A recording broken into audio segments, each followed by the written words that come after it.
जय श्री कृष्णा। राधे राधे। गौरी पुत्र गणेश भगवान की जय। आज हम सभी लोग इस कार्तिक पूर्णिमा के शुभ अवसर पर श्री सत्यनारायण व्रत कथा को श्रवण करेंगे। बहुत सी माताएं बहनें, मेरे भाई बहन इस व्रत को पूर्णिमा पर रखते हैं और कार्तिक पूर्णिमा पर बड़ा ही परम सौभाग्य है जो सत्यनारायण भगवान की व्रत कथा को श्रवण करने का अवसर हमें प्राप्त हो। सत्यनारायण भगवान की कथा श्रवण करने से हमें मनवांछित फल की प्राप्ति होती है। हमारे जीवन में सभी सुखों की पूर्ति होती है। हमारे जीवन में चल रहे कष्टों की निवृत्ति होती है। सत्यनारायण व्रत की कथा का यही महात्म्य है। आइए हम सभी लोग भगवान श्री गणेश भगवान का स्मरण करते हुए श्री सत्यनारायण भगवान का मन मस्तिष्क हृदय में छवि बसाकर आइए बड़ी ही पवित्र कथा को सुनते हैं। भगवान सत्यनारायण व्रत कथा। श्री व्यास जी ने कहा, एक समय नैमिसारण तीर्थ में शौनक आदि 88,000 सभी ऋषियों तथा मुनियों ने पुराण एवं शास्त्र के ज्ञाता श्री सूत जी महाराज जी से ऋषियों ने कहा, हे मुने, आप तो इतिहास एवं पुराणों के परम ज्ञाता हैं, अतः आपसे एक निवेदन है कि इस कलिकाल में, कलयुग में वेद विद्या से रहित मनुष्य को प्रभु भक्ति किस प्रकार प्राप्त हो तथा उनका उद्धार किस प्रकार हो, उसका कोई सरल मार्ग हो तो बतावें, और वह कैसा है, किस प्रकार है। इसलिए हे मुनि श्रेष्ठ, कोई ऐसा तप हो तो कहें, कोई ऐसा व्रत हो तो कहें, कोई ऐसा अनुष्ठान हो तो कहें, जिससे थोड़े ही समय में पुण्य मिल जाए और मनोवांछित फल की प्राप्ति हो सके। हमारी सुनने की बड़ी ही प्रबल इच्छा है। सर्वशास्त्र ज्ञाता श्री सूत जी ने कहा, हे ऋषियों, आपने सभी प्राणियों के हित के लिए यह बात पूछी है, क्योंकि परोपकार ही संतों का परम लक्षण है। इसलिए उस श्रेष्ठ व्रत को आप लोगों से कहूँगा जिस व्रत को नारद जी ने भगवान कमलापति से पूछा था। एक समय योगीराज नारद जी परानुग्रह कांक्षाए दूसरों के हित की इच्छा से अनेकों लोकों में घूमते हुए मृत्युलोक में आ पहुँचे। वहाँ उन्होंने अनेक योनियों में जन्मे प्राणी अपने कर्मों के द्वारा अनेक दुख से पीड़ित हैं। ऐसा देखकर नारद जी के मन में विचार किया कि किस यत्न से इन प्राणियों के दुख का नाश हो। ऐसा मन में विचार कर भगवान श्री हरि विष्णु के विष्णु लोक हो गए। वहाँ श्वेत वर्ण वाले चतुर्भुज रूप वाले सबके आधार भगवान नारायण को देखा, जिनके हाथों में शंख चक्र गदा और पद्म तथा गले में वनमाला सुशोभित हो रही थी। नारद जी ने विग्रह के दर्शन कर सुंदर स्तुति करने लगे। नारद जी बोले, हे भगवान, आप अत्यंत शक्ति से संपन्न हैं, मन तथा वाणी भी आपको नहीं पा सकती। आपका यदि मध्य अंत भी नहीं, निर्गुण सृष्टि के आदिभूत एवं भक्तों के दुखों को हरने वाले आप हैं। भगवान मेरा नमन स्वीकार करें। नारद जी की स्तुति सुनकर भगवान श्री हरि विष्णु जी ने नारद से पूछा। श्री भगवान ने कहा, हे मुनि श्रेष्ठ, आपके मन में क्या है? आपका यहाँ किस प्रकार आगमन हुआ है? प्रयोजन क्या है? निसंकोच कहो, मैं सब कुछ बताऊंगा। क्योंकि प्रभु समझ चुके थे नारद की कोई ऐसी अवश्य लीला होगी जो मानव के कल्याण के लिए। नारद जी ने कहा, हे प्रभु, मृत्यु लोक में प्रायः अपने अपने पाप कर्मों के द्वारा विभिन्न योनियों में उत्पन्न सभी लोग अनेकों प्रकार के दुखों से दुखी हो रहे हैं। हे नाथ, यदि आप मुझ पर दया रखते हैं तो बतलाइए कि उन मनुष्यों के सब दुख थोड़े ही प्रयत्न से किस प्रकार दूर होंगे। भगवान श्री हरि ने, हे नारद, मनुष्यों की भलाई के लिए आपने बड़ी ही उत्तम बात कही है। व्रत के करने से प्राणी मोह से मुक्त हो जाता है, सो मैं उस महान शक्तिशाली व्रत को कहता हूँ। श्री सत्यनारायण भगवान का व्रत महान पुण्य देने वाला है। बोलिए सत्यनारायण भगवान की जय। तथा स्वर्ग एवं मृत्युलोक में अत्यंत दुर्लभ है। श्री सत्यनारायण जी का व्रत पूर्ण विधि विधान से करने पर मनुष्य मृत्युलोक में सुख भोग कर अंत में शरीर छोड़कर मोक्ष को प्राप्त होता। के श्रीमुख से वचन सुनकर नारद जी ने पूछा, प्रभु सत्यव्रत का फल क्या है, क्या विधान है, किसने सत्यव्रत को किया था, किस दिन सत्यव्रत को करना चाहिए, सविस्तार हमारी सुनने की अभिलाषा है, कृपा कर हमें विस्तार पूर्वक अवश्य सुनाएं। भगवान ने कहा, नारद दुख शोक आदि को दूर करने वाला, धन धान्य की वृद्धि कराने वाला, सौभाग्य तथा संतान देने वाला, सभी स्थानों पर विजय श्री दिलाने, भक्ति और श्रद्धा के साथ किसी भी दिन मनुष्य सत्यनारायण व्रत की कथा शाम के समय ब्राह्मण एवं बंधुओं के साथ धर्म पारायण होकर पूजा करें। भक्ति भाव से सवाया मात्रा में नैवेद्य, केले का फल, घी, दूध और गेहूं का चूर्ण लेवी, गेहूं के अभाव में साठी का चूर्ण, शक्कर तथा गुड़ ले और सब भक्षण योग्य पदार्थ एकत्रित करके भगवान सत्यनारायण को अर्पण करना चाहिए। बंधु बांधवों के साथ सत्यनारायण कथा सुनकर ब्राह्मण को भोजन करावे एवं दक्षिणा देकर तदुपरांत बंधु बांधव सहित स्वयं भी भोजन करें। नित्य गीत आदि का आचरण कर श्री सत्यनारायण भगवान का स्मरण कर रात्रि व्यतीत करें। इस व्रत से करने से मनुष्य की इच्छाएं निश्चित है पूर्ण होती हैं। विशेष कलिकाल में मृत्युलोक में यदि यही इच्छा पूर्ति एवं मोक्ष का सरल उपाय। सूत जी बोले, हे द्विज श्रेष्ठ, जिसने पहले समय में इस व्रत को किया था उसका इतिहास कहता हूं, उसे ध्यान से सुनो। एक सुंदर काशीपुरी नगरी नाम की नगरी थी। एक अत्यंत निर्धन ब्राह्मण रहता था। वह ब्राह्मण भूख और प्यास से व्याकुल हुआ नित्य ही पृथ्वी पर घूमता था। ब्राह्मणों से प्रेम करने वाले ब्राह्मण प्रिय भगवान श्री हरि विष्णु ने ब्राह्मण को दुखी देखकर बूढ़े ब्राह्मण का रूप धारण कर अनेक उनके पास जाकर आदरपूर्वक पूछा, हे विप्र, नित्य दुखी होकर पृथ्वी पर क्यों घूमते हो? हे श्रेष्ठ ब्राह्मण, वह सब मुझसे कहो, मैं सुनना चाहता हूँ। देखिए, जब यदि भक्त निष्ठा भाव से प्रभु को ढूंढता है तो प्रभु किसी ना किसी स्वरूप में आते हैं, क्योंकि हमारे प्रभु श्री हरि विष्णु कृपालु हैं, दयालु हैं, वे सब पर दया जरूर करते हैं। ब्राह्मण बोला, हे प्रभु, मैं तो बहुत निर्धन ब्राह्मण हूँ, भिक्षा के लिए पृथ्वी पर घूमता हूँ। हे भगवान, आप इस निर्धनता दैत्यता से छुटकारा दिलाने का कोई उपाय जानते हो तो कृपया हमें बतलाइए। वृद्ध ब्राह्मण स्वरूपधारी भगवान श्री हरि विष्णु ने कहा, हे ब्राह्मण देव, भगवान सत्यनारायण मनोवांछित फल देने वाले, इसलिए हे विप्र, तुम सत्यनारायण व्रत एवं पूजन करो। सत्यनारायण व्रत करने से मनुष्य सभी दुखों से मुक्त होता है। ब्राह्मण को यत्नपूर्वक व्रत का संपूर्ण विधा बतलाकर बूढ़े ब्राह्मण का रूप धारण करने वाले सत्यनारायण भगवान वहीं पर अंतर्ध्यान हो गए। जिस व्रत को वृद्ध ब्राह्मण ने बतलाया था उस व्रत को मैं निश्चित ही करूंगा। यह निश्चय कर निर्धन ब्राह्मण को रात्रि में नींद नहीं आई। तदंतर वह ब्राह्मण प्रातःकाल उठा, नित्य क्रिया से निवृत्त हो श्री सत्यनारायण व्रत का निश्चय कर भिक्षा के लिए चल पड़ा। भगवान की कृपा से उस दिन उसे भिक्षा स्वरूप में बहुत अत्यधिक धन मिला, जिससे बंधु बांधवों के साथ वह सत्यनारायण व्रत किया। इस प्रकार सत्यनारायण की व्रत की महिमा से सब ब्राह्मण का सारा दुख छूटकर अनेकों प्रकार की संपत्तियों से युक्त हो गया। उस दिन से लेकर प्रत्येक महीने उसने व्रत किया। इस प्रकार भगवान सत्यनारायण की इस व्रत को करके वह श्रेष्ठ ब्राह्मण सभी पापों से मुक्त हो मोक्ष पद को प्राप्त हुआ।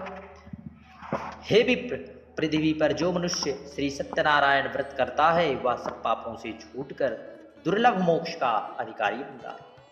कथा अवश्य संपूर्ण सुनकर भगवान श्री हरि की कृपा अवश्य प्राप्त। जो पृथ्वी पर सत्यनारायण व्रत कथा करेगा वह सब दुखों से छूट जाएगा। हे ब्राह्मण, इस तरह नारद जी के नारायण के श्रीमुख से कहा हुआ यह व्रत मैंने तुमसे कहा। हे ऋषियों, अब और क्या सुनना चाहते हो? ऋषियों ने कहा, हे मुनीश्वर, पृथ्वी में उस ब्राह्मण से सुनकर किस किस ने व्रत को किया हम उसको भी सुनना चाहते हैं। सत्यनारायण व्रत पर हमारी श्रद्धा हो रही है।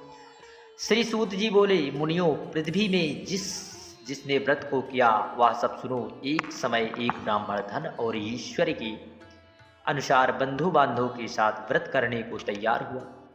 उसी समय एक लकड़हारा आया और बाहर लकड़ियों का गट्ठर रखकर ब्राह्मण के घर में गया। प्यास से दुखी लकड़हारे ने ब्राह्मण को व्रत करते देख ब्राह्मण को नमस्कार कर कहने लगा, हे प्रभु, आप यह क्या कर रहे हो और इसके करने से क्या फल मिलता है? कृपया विस्तार पूर्वक मुझे अवश्य कहिए। ब्राह्मण ने कहा, सभी मनोकामनाओं को पूर्ण करने वाला यह श्री सत्यनारायण व्रत है। इसी व्रत के प्रभाव से मेरे यहाँ धन धान्य आदि की वृद्धि हुई। ब्राह्मण से इस व्रत के बारे में जानकर लकड़हारा बड़ा ही प्रसन्न हुआ और चरणामृत प्रसाद ग्रहण करके वह नगर चला गया। लकड़हारे के मन में इस प्रकार का संकल्प किया कि आज ग्राम में लकड़ी बेचने से जो धन मुझे मिलेगा, उसी धन से सत्यनारायण देव का उत्तम व्रत करूँ। मन में विचार कर बूढ़ा लकड़हारा अपने सिर पर लकड़ी रखकर जिस नगर में धनिक लोग रहते थे, ऐसे सुंदर नगर में गया। उसके फलस्वरूप बूढ़े लकड़हारा को आज अन्य दिनों की अपेक्षा लकड़ियों का दाम दोगुनी मात्रा में मिला। तदंतर वह बूढ़ा दाम ले अति प्रसन्न हो सत्यनारायण व्रत कथा की सामग्री सवाया मात्रा में लेकर अपने घर आया। तत्पश्चात उसने अपने बंधु बांधव एवं ब्राह्मणों को बुलाकर विधि विधान से सत्यनारायण भगवान का व्रत किया। उस व्रत के प्रभाव से बूढ़ा लकड़हारा धन पुत्र आदि से युक्त हुआ और संसार के समस्त सुखों को भोगकर श्रीहरि के वैकुंठ धाम को गया। मुनि श्रेष्ठ, अब ध्यान लगाकर आगे की कथा सुनो। प्राचीन काल में उल्कामुख नाम का एक सुबुद्धिमान राजा था। उल्कामुख सत्यवक्ता एवं जितेंद्रिय था। वह विद्वान राजा प्रतिदिन देवस्थानों में जाता, ब्राह्मणों को धन देकर उन्हें संतुष्ट करता। उसकी धर्मपत्नी कमल के समान मुख वाली और सती साध्वी एवं शील आदि विनय गुणों से संपन्न एवं पति परायणा थी। एक दिन भद्रशिला नदी के तट पर दोनों दंपतियों ने भगवान सत्यदेव व्रत का पूजन कर रहा था। जिस समय राजा अपने परिवार के साथ व्रत का पूजन कर रहा था, उसी समय वहां एक साधु वैश्य आया। उसके पास व्यापार के लिए बहुत सा धन था। भद्रशिला नदी के तट पर अपनी नौका को किनारे ठहरा कर राजा के पास गया और राजा को व्रत करते देख विनयपूर्वक पूछने लगा। साधु ने कहा, हे राजन, भक्ति युक्त चित्त से यह आप क्या कर रहे हैं? मेरी सुनने की इच्छा है, यह आप मुझे बताने की कृपा करें। राजा के ऐसे प्रिय वचन सुनकर साधु वैश्य आदर के साथ बोला, हे राजन, मुझसे इस व्रत का सब विधान कहें। अतः आपके कथनानुसार इस व्रत को मैं भी करूँगा, क्योंकि मेरे भी कोई संतति नहीं है। राजा से व्रत का विधान सुनकर साधु व्यापार से निवृत्त हो आनंद के साथ घर आया। साधु ने अपनी स्त्री से संतति देने वाले इस महान उत्तम व्रत का समाचार सुनाया और जब मेरी संतान होगी तब मैं इस व्रत को करूँगा। साधु ने ऐसे वचन अपनी पत्नी लीलावती से कहे।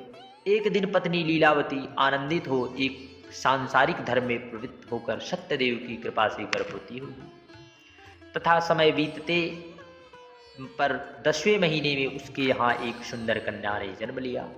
वह कन्या दिनों दिन इस प्रकार बढ़ने लगी जैसे शुक्ल पक्ष का चंद्रमा बढ़ रहा हो, इसलिए उस कन्या का नाम कलावती रखा गया। तब लीलावती ने मीठे शब्दों में अपने पति से कहा, आपने जो संकल्प किया था संतान होने पर भगवान सत्यदेव का व्रत करूंगा, सो भगवत कृपा से हमारे यहाँ कन्या ने जन्म लिया है, आप उस व्रत को क्यों नहीं कर रहे? साधु बोला, हे विप्रे, इसके विवाह के समय व्रत करूंगा। अपनी पत्नी को भली भांति आश्वासन दे वह नगर को चला गया। इधर कन्या पितृगृह में वृद्धि को प्राप्त हुई। साधु ने जब नगर में सखियों के साथ क्रीड़ा करती हुई अपनी पुत्री को विवाह योग्य देखा और तुरंत ही दूत को बुलाकर पुत्री कलावती के लिए सुंदर सुयोग वणिक पुत्र खोज कर लाओ। साधु की आज्ञा पाकर दूत कांचन नगर पहुंचे और बड़ी खोज एवं देखभाल कर कन्या कलावती के लिए एक सुयोग वणिक पुत्र को ले आए। उस सुयोग वणिक पुत्र को देखकर साधु वैश्य ने अपने भाई बंधुओं एवं जाति के लोगों के साथ प्रसन्नचित हो अपनी पुत्री कलावती का विवाह उस वणिक पुत्र के साथ कर दिया। विवाह के समय ही सत्यदेव का व्रत एवं पूजन करना भूल गया।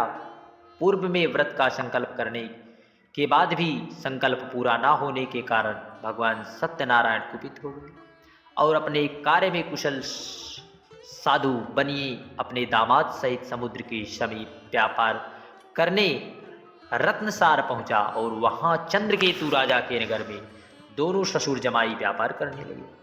भ्रष्ट प्रतिज्ञा देखकर भगवान सत्यनारायण ने श्राप दिया, इसे दारुण कठिन और महान दुख होए। एक दिन भगवान सत्यनारायण की माया से प्रेरित हो दो चोर राजा के धन को चुरा कर भागे जा रहे थे, किंतु पीछे से राजा के दूतों को आता देख वे दोनों चोर घबरा कर भागते भागते धन को वहीं चुपचाप छोड़कर चले गए जहां दोनों ससुर जमाई ठहरे थे। तब दूत ने उस साधु वैश्य के पास जाकर राजा के धन को देखकर दोनों को बांध कर ले आए और प्रसन्नता से दौड़ाते हुए राजा के समीप जाकर बोले, ये दो चोर हम पकड़ कर आए हैं, आप देखकर आज्ञा दें। राजा की आज्ञा से उन्हें कठिन कारावास में डाल दिया गया। भगवान सत्यदेव की माया से किसी ने उन दोनों की सुनी नहीं और राजा चंद्रकेतु ने उन दोनों का धन भी ले लिया। सत्यदेव के कुपित होने से इधर साधु वैश्य की पत्नी और पुत्री कलावती भी बहुत दुखी हुई, पर जो धन रखा था चोर चुरा कर ले गए। वह लीलावती शारीरिक तथा मानसिक पीड़ा से युक्त भूख और प्यास से दुखी हो अन्न की चिंता से दर दर भटकने लगी। कन्या कलावती भी भोजन के लिए इधर उधर घूमने लगी। एक दिन भूख प्यास से अति दुखित हो अन्न की चिंता में कलावती एक ब्राह्मण के घर गई। वहां उसने सत्यनारायण व्रत बैठकर उसने कथा सुनी और वरदान मांगकर तदंतर प्रसाद ग्रहण कर के वह कुछ रात होने पर घर आई। माता लीलावती ने कलावती से पूछा, हे पुत्री, दिन में कहाँ रही? तब इतनी रात तक कहाँ रुकी थी? तब तेरे मन में क्या है? कलावती बोली, हे माता, मैंने एक ब्राह्मण के यहाँ मनोरथ प्रदान करने वाला सत्यनारायण व्रत देखा है। पुत्री के वचन सुनकर लीलावती भगवान की पूजा की तैयारी करने लगी। लीलावती ने परिवार और बंधु बांधव भगवान का पूजन व्रत किया और वर मांगा, मेरे पति दामाद शीघ्र ही सकुशल लौट आए। भगवान की लीला ऐसी होती है और प्रार्थना की सब अपराध क्षमा करे। भगवान सत्यदेव इस व्रत से संतुष्ट हो राजा चंद्रकेतु को स्वप्न में दिखाई दिए और बोले, हे राजन, दोनों बंदी वैश्य प्रातःकाल ही छोड़ दे और उनका सब धन जो तुमने ग्रहण किया है वह लौटा दिया जाए, नहीं तो तुम्हारा सब धन राजपाट आदि नष्ट कर दूंगा। भगवान की कृपा से राजा ने जिस प्रकार भगवान सत्यनारायण ने उनके स्वप्न में बताया था उसी प्रकार दोनों को निर्मुक्त कर दिया। राजा की आज्ञा पाकर दोनों महाजन को बंधन से मुक्त कराकर सामने लेकर विनय पूर्वक बोले, हे महाराज, वेड़ी बंधन से मुक्त करके दोनों वणिक पुत्र लाए गए। इसके पश्चात दोनों राजा चंद्रकेतु को नमस्कार किया और पूर्व वृत्तांत का स्मरण किया। हे महानुभाव, आप लोगों को भावीवश कठिन दुख प्राप्त हुआ है, अब कोई भय नहीं है। ऐसा कहकर दोनों की वेड़ी खुलवाकर नए वस्त्र धार आदर के साथ सामने बुलाकर वाणी द्वारा अत्यंत आनंदित कर उनका जितना धन था उससे कई गुना उन्हें वापस कर दिया। ऐसा कहकर भगवान का धन्यवाद कर महावैश्यों ने अपने घर के लिए प्रस्थान किया। श्री कृष्णा, राधे राधे। इसने मंगलाचार्य और ब्राह्मणों को धन देकर अपने नगर की यात्रा आरंभ की और उसके थोड़ी दूर पहुंचने पर भगवान सत्यनारायण की साधु की सत्यता की परीक्षा लेने की जिज्ञासा से हुई। दंडी का वेश धारण कर सत्यनारायण भगवान ने उनसे पूछा, हे साधु, आपकी नाव में क्या भरा है? अभिमानी वणिक हंसता हुआ अवहेलना पूर्वक बोला, हे दंडिन, आप क्यों पूछते हो? क्या कुछ द्रव्य ने लेने की इच्छा है? मेरी नाव में तो बेल तथा पत्ते आदि भरे हुए हैं। बैस की ऐसी निष्ठुर वाणी सुनकर भगवान ने कहा, तुम्हारा वचन सत्य हो। ऐसा कहकर दंडी सन्यासी का रूप धारण किए भगवान सत्यनारायण वहां से चले गए। कुछ दूर पर जाकर समुद्र के किनारे बैठ गए। दंडी के चले जाने पर वैश्य ने नित्य क्रिया करके पश्चात नाव को जल में ऊपर की ओर उठी हुई देख अत्यंत आश्चर्य में पड़ गया तथा नाव में बेल आदि देखकर मूर्छित हो जमीन पर गिर पड़ा। फिर मूर्छा खुलने पर बहुत शोक करने लगा तथा दामाद ने इस प्रकार कहा, आप शोक ना करें, यह दंडी का श्राप है, अतः उनकी शरण में चलना चाहिए, तभी हमारी मनोकामना पूर्ण होगी, क्योंकि वे चाहें तो कुछ भी कर सकते हैं, इसमें कोई भी संशय नहीं। दामाद के वचन सुनकर साधु वणिक दंडी स्वामी के पास आया, अत्यंत भक्तिभाव से प्रणाम कर बोला, मैंने जो आपसे असत्य वचन कहा उसके लिए क्षमा कीजिए। ऐसा कहकर महान शोकातुर हो रोने लगा। आज्ञा से बार बार तुम्हें दुख प्राप्त हुआ। भगवान की ऐसी वाणी सुनकर साधु वणिक उनकी स्तुति करने लगे। साधु ने कहा, हे भगवान, यह आश्चर्य की बात है, आपकी माया से मोहित होने के कारण ब्रह्मा आदि देवता भी आपके रूप और गुणों को ठीक रूप से नहीं जान पाते, फिर मैं अज्ञानी आपकी माया से मोहित होने के कारण कैसे जान सकता? आप प्रसन्न होइए, मैं समर्थानुसार आपकी पूजा करूंगा। मैं आपकी शरण आया हूँ। मेरी जो नौका में स्थित पुराना धन था उसी तरह मेरी रक्षा करें और पहले की तरह मेरा सामान नौका से भर जाए। उसने भक्ति युक्त वचन सुनकर भगवान जनार्दन संतुष्ट हो गए। भगवान श्री हरि उनकी इच्छा के अनुसार वर दे अंतर्ध्यान हो गए। तब उन्होंने नाव पर आकर देखा कि नाव धन से परिपूर्ण हो। तब भगवान के प्रति कृतज्ञता प्रकट करती और स्वजनों के साथ भगवान सत्यदेव का पूजन किया और नाव को यत्नपूर्वक संभालकर साथियों सहित अपने नगर पहुंचा। साधु वणिक ने अपने दामाद से कहा, यह लो, मेरी रत्नपुरी नगरी दिखाई दे रही है। इसके बाद आपने धन के लिए रक्षक दूतों को अपने आगमन का समाचार देने के लिए नगरी में भेज दिया। तत्पश्चात उस दूत ने नगर में जाकर साधु की भार्या को देख हाथ जोड़कर प्रणाम किया और उसके अभीष्ट की बात कही। साधु अपने दामाद सहित बहुत सावधान लेकर इस नगर की समीप आ गया। ऐसे वचन सुन लीलावती ने बड़े हर्ष के साथ सत्यदेव का पूजन कर पुत्री से कहा, मैं अपने पति के दर्शन करने जाती हूँ, तुम कार्य पूर्ण करके शीघ्र ही आना। माता का ऐसा वचन सुनकर कलावती व्रत को समाप्त करके प्रसाद छोड़ पति के दर्शन के लिए चली गई। प्रसाद की अवज्ञा के करने के कारण सत्यदेव ने रुष्ट होकर उनके पति को नाव सहित पानी में डुबो दिया। तत्पश्चात कलावती अपने पति को ना देखकर रोती हुई महान शोकातुर होकर जमीन पर गिर पड़ी। इस तरह नौका को डूबा हुआ तथा कन्या को रोता देख साधु दुखित हो मन में विचार करने लगा, यह क्या आश्चर्य हुआ। नाव का संचालन करने वाला भी चिंतित हो गए।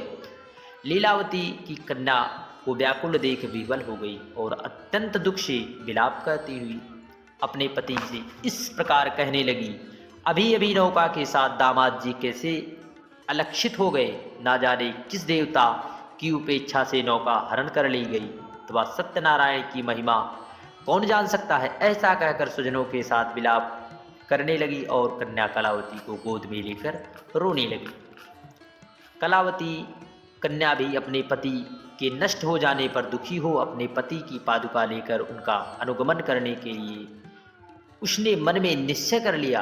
कन्या के इस प्रकार के आचरण को देखकर पति सहित वह साधु वणिक बड़ा दुखी हुआ और विचार करने लगा, या तो भगवान सत्यदेव ने दामाद के साथ धन धान्य से भरी इस नौका का अपहरण किया है, अथवा हम सभी उनकी माया से मोहित हो गए। प्रभु, अपनी धन शक्ति के अनुसार मैं पूजन करूंगा। सभी के साथ साधु ने अपने मन की इच्छा प्रकट की और बारंबार भगवान सत्यदेव को दंडवत प्रणाम किया एवं प्रार्थना की, हे प्रभु, मुझसे या मेरे परिवार से जो भूल हुई उसे क्षमा करो। उसके दीन वचन सुनकर एवं प्रार्थना का आकाशवाणी हुई। कृपा पूर्वक बोले, हे साधु, तेरी कन्या ने मेरे प्रसाद को छोड़कर प्रसाद का तिरस्कार किया, अपने पति को देखने चली। निश्चय ही यही कारण है कि उसका पति उसे दिखाई नहीं दे रहा। यदि घर जाकर प्रसाद ग्रहण करे तो निश्चित है कि उसे पति को तुरंत प्राप्त कराई पाएगी, इसमें संशय नहीं। आकाशवाणी सुनकर कलावती ने शीघ्र जाकर प्रसाद ग्रहण किया और अविलंब क्यों ना करें, अब तो घर चले। कन्या की बात सुनकर वणिक पुत्र संतुष्ट हो गया और साधु ने बंधु बांधव सहित सत्यदेव का विधि विधान से पूजन किया और धन्य धान्य बंधुओं के साथ अपने घर को आया। उस दिन से हर पूर्णिमा एवं संक्रांति विशेष पर्वों पर सत्यनारायण व्रत का पूजन करते हुए इस लोक में सुख भोग कर वैकुंठ धाम को चला गया। जय श्री कृष्णा। राधे।